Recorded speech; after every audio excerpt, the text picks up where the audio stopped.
The Lamsa Bible is supposedly a translation of the Aramaic Peshitta Bible, authored by an occultist George Lamsa. He was a very sly man.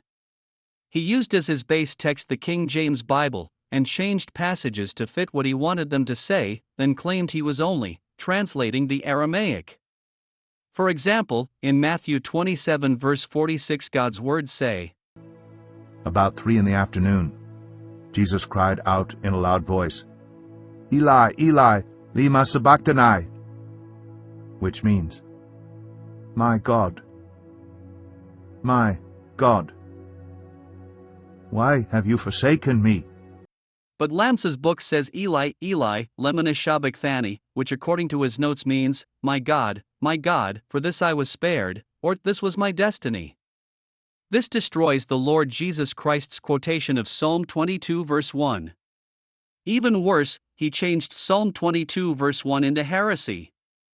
My God, why hast thou let me to live? And yet thou hast delayed my salvation from me, because of the words of my folly. A person reading Jesus' words on the cross, and Psalm 22 would have no idea that God made that psalm into a precise prophecy of the crucifixion of the Lord Jesus Christ. We know that the Lord Jesus is the only begotten of God the Father. And the Word was made flesh, and dwelt among us. And we beheld his glory, the glory as of the only begotten of the Father, full of grace and truth. No man hath seen God at any time. The only begotten Son, which is in the bosom of the Father, he hath declared him. But in Lamsa's perversion it reads, the firstborn, John 1 verses 14 and 18. Jesus wasn't the firstborn from God, he is the only one, God the Son and Son of God. 1 Timothy 3 verse 16 says clearly, God was manifest in the flesh. And without controversy, great is the mystery of godliness. God was manifest in the flesh, justified in the Spirit, seen of angels, preached unto the Gentiles, believed on in the world, received up into glory. But Lamsa wrongly wrote, the divine mystery is revealed in the flesh.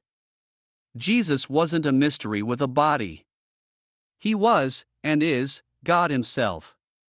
Micah 5 verse 2 tells us that the Lord Jesus has always lived. But thou, Bethlehem Ephratah, though thou be little among the thousands of Judah, yet out of thee shall he come forth unto me that is to be ruler in Israel, whose goings forth have been from of old, from everlasting. But instead of whose goings forth have been from of old, from everlasting, here Lamsa lies. Whose goings forth have been predicted from of old, from eternity. This makes no sense. Jesus wasn't predicted from eternity, he has existed from eternity. He changed other passages, too, such as one in Daniel 11 verse 38, which many believe prophesies the Antichrist.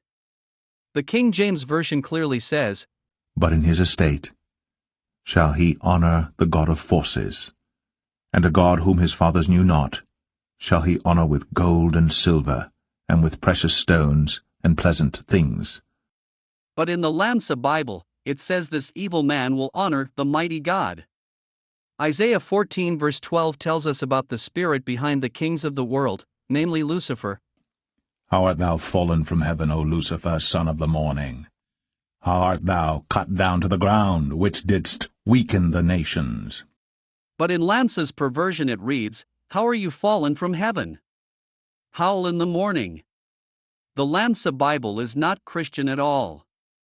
It is Lamsa's own blend of occultic ideas made to look a lot like the King James Bible.